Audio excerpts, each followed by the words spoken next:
Então que temos uma proposta para o artigo 33, que no nosso mapa comparativo está desdobrada em duas, mas que, portanto, é uma proposta do PCP de reformulação do artigo 33, que me permitia, com a anuência dos senhores deputados, apresentar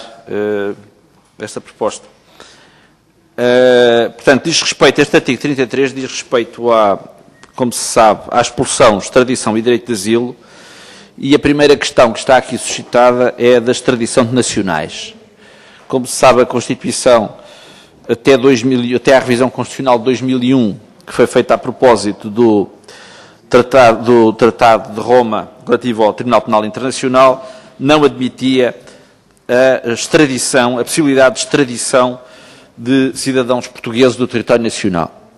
Aliás, o que acontece na esmagadora maioria dos países do mundo que não admitem, de facto, a extradição dos respectivos nacionais. E nós consideramos que não haver razões de princípio que nos devessem levar a alterar esse princípio, sendo que se deveriam encontrar mecanismos legais para que os cidadãos nacionais, sobre os quais fosse pedida uma extradição para um país terceiro, pudessem ser julgados em Portugal pelos crimes que cometeram. E, portanto, esta proposta do PCP vai no sentido de retomar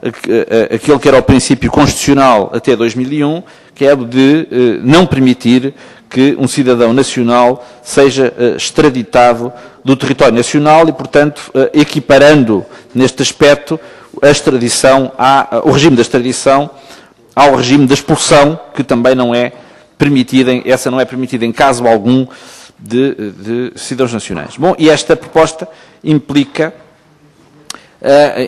pôr em causa o número 3 do atual texto constitucional, do artigo 33, que admite a extradição de cidadãos nacionais, apesar a título excepcional. E, portanto, esta formulação que o PCP propõe para o número 1 implica forçosamente que os cidadãos, a previsão do número 3, que prevê a extradição de cidadãos portugueses nas condições aí descritas, que seja alterada. Para este número 3, o número 2 não há nenhuma proposta de alteração. Para o número 3, há um inciso para o qual chamaria a atenção, que é a referência à entrega a qualquer título. E, portanto, o que se propõe é que se equipare ao regime da extradição a entrega a qualquer título, na medida em que temos vindo a verificar, designadamente a nível da União Europeia, o aparecimento de uma figura que visa contornar, em certa medida, os requisitos legais e constitucionais da extradição. Como se sabe, os requisitos para a extradição são relativamente exigentes, implicam decisões judiciais e começa a impor-se a possibilidade de uma figura que expeditamente e de forma administrativa permita que cidadãos sejam entregues a outro Estado. E, portanto, também nos parece que essa figura não deveria ser admitida, ou seja, ela deveria ter o regime da extradição. Ou seja, havendo materialmente uma situação de extradição, é o regime da extradição que deve ser, o regime constitucional que deve ser aplicado. E daí a proposta para o número 3 de não admitir a extradição nem a entrega a qualquer título por motivos políticos ou por crimes a corresponda, segundo o direito do Estado requisitante, pena de morte, pena ou medida de segurança privativa ou restritiva de liberdade com caráter perpétuo, duração indefinida, ou outra de que resulte lesão irreversível da entidade física, aí retomando aquela que é a formulação que já está hoje em vigor. E, portanto, quer no número 3, quer no número 3, acrescentar a expressão da entrega a qualquer título, equiparando-a à extradição. Depois, há uma proposta de eliminação do número 4, que é substituída pelo regime que acabei de referir, e, portanto, o número 4 seria eliminado. O mesmo acontecendo com o número 5. A proposta para o número 4 visa garantir aquele princípio que referi há pouco, de assegurar a competência dos tribunais portugueses para o julgamento de cidadãos que não possam ser extraditados, por força do regime mais exigente da extradição, e, finalmente, a proposta para o número 7, que visa consagrar na Constituição a possibilidade da concessão do asilo por razões humanitárias. A concessão do asilo por razões humanitárias está prevista na lei portuguesa há muitos anos, desde 1980, e não tem, no entanto, uma consagração expressa na Constituição, o que significa que o legislador ordinário pode, se assim o entender, eliminar da lei portuguesa relativa ao direito de asilo a concessão de asilo por razões humanitárias. Bom, o asilo por razões humanitárias distingue-se nos termos como está consagrado na lei portuguesa de asilo, distingue-se do asilo político, que se destina, de facto, a salvaguardar, a proteger cidadãos que sejam perseguidos por motivos políticos ou ideológicos. O concessão de asilo por razões humanitárias tem sido utilizado, sobretudo, para proteger cidadãos que fujam, cuja vida corra perigo, ou integridade corra perigo, nos países de onde são originários, por razão de conflitos armados que aí ocorram. Bom, eu creio que essa figura está longe de estar desatualizada, pelo contrário, faz cada vez mais sentido que cidadãos que estejam nessas situações possam ser acolhidos por outros países enquanto refugiados. E se assim é na lei, se a lei portuguesa o reconhece, quer-nos parecer que fazia todo o sentido que a Constituição também o reconhecesse e que desse uma guarida constitucional expressa que impedisse que esse regime humano, que está estabelecido, de facto, na legislação portuguesa, pudesse algum dia ser arredado por conveniências do legislador ordinário, enfim, que tivesse uma maioria numa dada conjuntura. E, portanto, em síntese, são estas as propostas que estão em cima da mesa para o artigo 33 e que eu punha em discussão. E é permitido, e aqui também, na qualidade de proponente desta proposta, de referir o seguinte. Para já de referir, como positivamente, relativamente às razões humanitárias, há uma abertura que vi da parte do Sr. Deputado José Matos Correia para que esta questão possa ser considerada. Bom, e perguntar-se-á porque é que se propõe isto na Constituição se isto está consagrado na lei. Precisamente por ter consciência de que a legislação relativa ao direito de asilo tem sofrido alterações ao longo dos anos. Aliás, tivemos, há uns anos atrás já, em 1993, algum dramatismo na vida política portuguesa devido a uma alteração à lei de asilo que foi vetada pelo Presidente da República da altura e que levou à convocação num plenário da Assembleia da República em agosto para confirmar o veto, e, portanto, foi uma questão que muito controversa, muito discutida, e é uma questão que também no plano europeu tem sido objeto de diversas discussões. E a legislação relativa ao direito de asilo tem sido alterada num sentido crescentemente restritivo, não tanto em termos de consagração de princípios, mas, sobretudo, em termos da consagração de mecanismos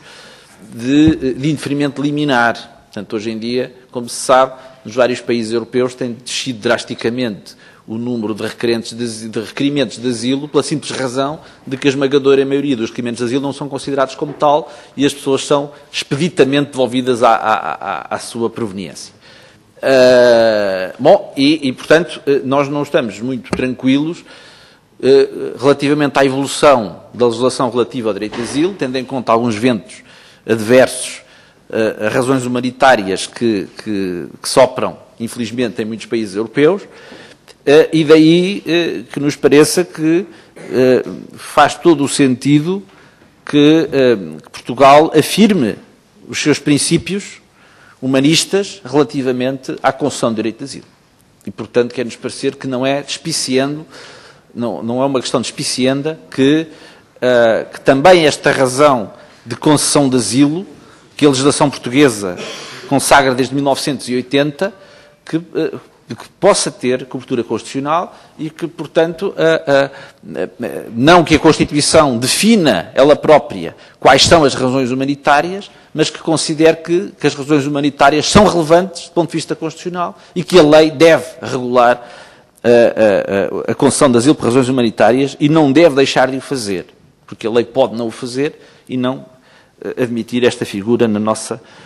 ordem jurídica. E, portanto, tratava-se aqui de procurar salvaguardar princípios que creio que nos são caros e que desde há mais de 30 anos que estão considerados na legislação portuguesa. A outra questão relativa ao Tribunal Penal Internacional e ao regime da extradição, no fundo, importa assumir que esta proposta significa voltar atrás no que se refere à Constituição de 2001, mas por boas razões, porque, de facto,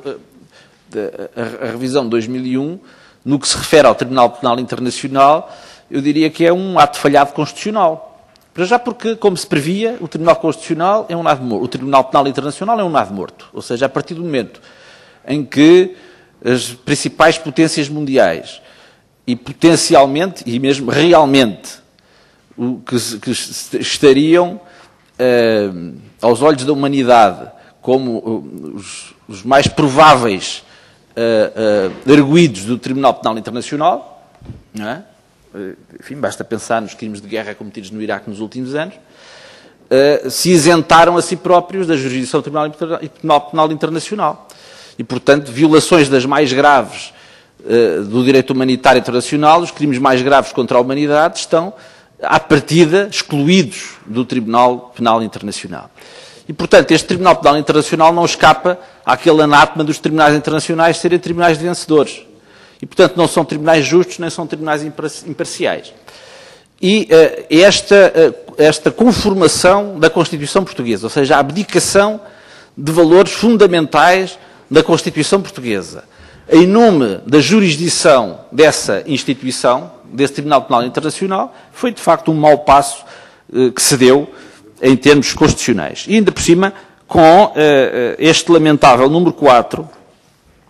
que permite a extradição por crimes a que corresponda pena ou medida de segurança privativa ou restritiva de liberdade com caráter perpétuo ou de duração indefinida. Bom, desde que o Estado requisitante dê garantias, ofereça garantias de que tal pena ou medida de segurança não será aplicada ou executada. Bom, e eu aqui cabe perguntar qual é o Estado de Direito em que um governo possa dar garantias a outro Estado de que a sua ordem jurídica prevê a prisão perpétua, mas estejam descansados que ela não é aplicada. Ou seja, eu pergunto se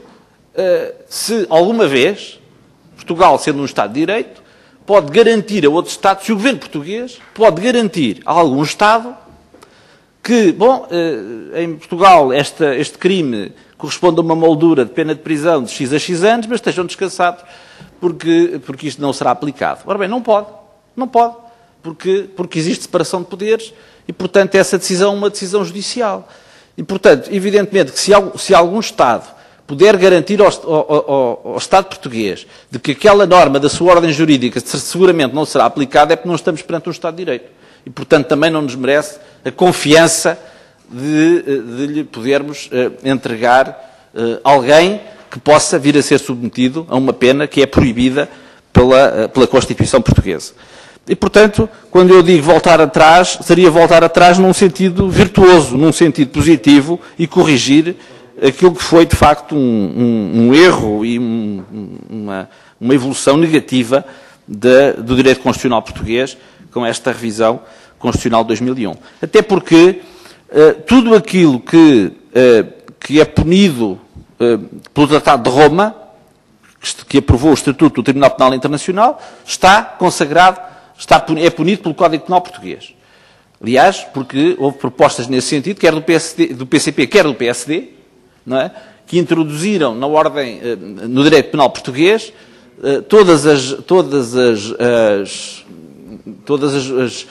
todos os tipos criminais penalizados pelo Tribunal, criminalizados pelo Estatuto do Tribunal Penal Internacional. E, portanto, a ordem jurídica portuguesa está em condições plenas para não deixar impunes quaisquer crimes contra a humanidade que pudessem ser julgados pelo Tribunal Penal Internacional. E se assim é, se nós temos todas as condições, no que nos diz respeito, para proceder ao julgamento e à punição dos eventuais infratores, não vemos por que razão é que a nossa ordem constitucional deve abdicar de si própria. E, portanto, daí a proposta de que o que se reponha no essencial o regime constitucional vigente até 2001 nesta matéria, com a garantia que propomos que seja aditada no número 4, de que a lei assegura a competência dos tribunais portugueses para o julgamento dos cidadãos que não possam ser extraditados. Bom, eu creio, aliás, que em termos legais esta garantia, de certa forma, existirá, mas também não se perderia nada que essa garantia fosse constitucionalizada.